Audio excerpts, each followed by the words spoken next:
بسم اللہ الرحمن الرحیم۔ السلام علیکم ورحمۃ اللہ وبرکاتہ۔ چاند رات میں کبھی ہم بستری نہ کرنا، ورنہ ثواب کی بجائے گناہ ہو جائے گا۔ محترم ناظرین، آج کی اس ویڈیو میں ہم آپ کو بتائیں گے کہ کون سے ایسے اوقات ہیں، کون سے ایسے دن ہیں اور کون سی ایسی راتیں ہیں جن میں بیوی سے مجامعت نہیں کرنی چاہیے۔ کچھ ایسے اوقات ہیں جن میں بیوی سے ہم بستری کرنا حرام ہے، اور کچھ ایسے اوقات بھی ہم آپ کے ساتھ شیئر کریں گے جن اوقات میں بیوی سے ہم بستری کرنا مکروہ ہے۔ اس ویڈیو کے توسط سے ایک بات کی وضاحت کرنا چاہتا ہوں کہ جب کسی بھی کام کے لیے حرام کا لفظ استعمال کیا جاتا ہے تو اس کا مطلب ہوتا ہے کہ وہ کام کسی صورت میں بھی جائز نہیں، لیکن جب مکروہ کا لفظ استعمال کیا جاتا ہے تو اس کا مطلب یہ ہوتا ہے کہ وہ کام حرام تو نہیں مگر پسندیدہ بھی نہیں ہے۔ دوسرے لفظوں میں جائز تو ہے، بہتر نہیں ہے۔ اس سے بچنا چاہیے، اس سے پرہیز کرنا بہتر ہے۔ بدھ وینسڈے کی رات میں ہم بستری نہیں کرنی چاہیے۔ اسی طرح اگر دن میں سفر کا ارادہ ہے، آپ صبح سویرے کہیں جانا چاہتے ہیں، سفر ہے، تو اس رات میں بھی بیوی سے ہم بستری نہ کریں۔ بچنا چاہیے، پرہیز کرنی چاہیے۔ عیدین کی راتوں میں ہم بستری نہیں کرنی چاہیے۔ دوسرے لفظوں میں چاند رات یعنی عید الاضحیٰ کی رات اور عید الفطر کی رات میں بیوی سے ہم بستری نہیں کرنی چاہیے۔ اسلامی مہینے کی پہلی رات یعنی پہلی تاریخ کی رات کو بیوی سے ہم بستری نہیں کرنی چاہیے۔ بیوی سے جمع، صحبت وغیرہ سے بچنا چاہیے، اور اسی طرح اسلامی مہینے کی 15 تاریخ کی رات میں بیوی سے ہم بستری نہیں کرنی چاہیے۔ اسلامی مہینے کی آخری رات میں بیوی سے ہم بستری سے بچنا چاہیے۔ یہ ایسی راتیں ہیں جب کوئی ہم بستری کرتا ہے تو کوئی گناہ نہیں ہے، ہم بستری کر سکتے ہیں، کوئی حرج نہیں ہے، لیکن ان راتوں میں ہم بستری سے اجتناب کرنا چاہیے۔ حیض رکنے یا مدت پوری ہونے کے فوری بعد ہم بستری کرنا حرام ہے۔ حیض یا ماہواری کے بعد ضروری ہے کہ پہلے بیوی پاک صاف ہو جائے، اس کے بعد ہم بستری حلال اور جائز ہوگی۔ انسان کے لیے اپنی حاملہ بیوی سے جب چاہے ہم بستری کرنا جائز ہے، بشرطے کہ بیوی کو ہم بستری کرنے سے کوئی نقصان نہ پہنچتا ہو۔ چنانچہ مرد پر حاملہ بیوی سے ہر وہ کام کرنا حرام ہے جس سے اس کی بیوی کو نقصان ہوتا ہو۔ اگر اس کی ہم بستری کرنے سے بیوی کو نقصان تو نہیں پہنچتا، لیکن اس کو ہم بستری کرنے سے تکلیف ہوتی ہے، تو ایسی صورت میں بھی اس سے ہم بستری نہیں کرنی چاہیے۔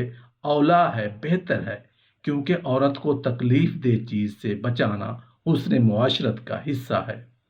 اللہ تعالیٰ نے فرمایا ہے ان کے ساتھ اچھے طریقے سے رہو، لیکن مرد کا اپنی بیوی سے حالت حیض میں، اس کی دبر اور نفاس کی حالت میں ہم بستری کرنا حرام ہے، جائز نہیں ہے۔ لہٰذا آدمی پر لازم ہے کہ وہ ان مذکورہ چیزوں سے پرہیز کرے اور ان چیزوں کو اختیار کرے تو اللہ نے ان کے لیے جائز اور مباح قرار دی ہے۔ جب عورت حالت حیض میں ہو تو اس کا خاوند اس کی فرج یعنی اگلی شرمگاہ اور دبر یعنی پچھلی شرمگاہ کے علاوہ باقی جسم سے لطف اندوز ہو سکتا ہے، کیونکہ نبی کریم صلی اللہ علیہ وآلہ وسلم کا فرمان ہے، ہم بستری کے علاوہ لطف اندوز ہونے کے لیے سب کچھ کر لو۔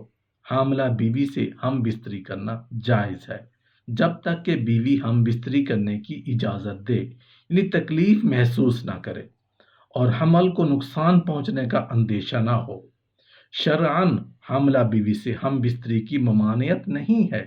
حاملہ بیوی سے ہم بستری کے لیے طبی طور پر کوئی بھی مناسب اور محفوظ طریقہ اپنایا جا سکتا ہے۔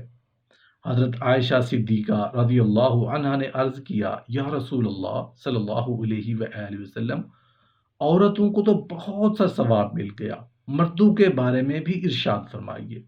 یہ سن کر رسول کریم صلی اللہ علیہ وآلہ وسلم مسکرائے اور فرمایا، مرد اپنی عورت کا ہاتھ پکڑ کر مانوس کرتا ہے تو اس کے لیے ایک نیکی لکھی جاتی ہے، جو مرد پیار سے اپنی بیوی کے گلے میں ہاتھ ڈالتا ہے تو اس کے ہاتھ میں 10 نیکیاں لکھی جاتی ہیں۔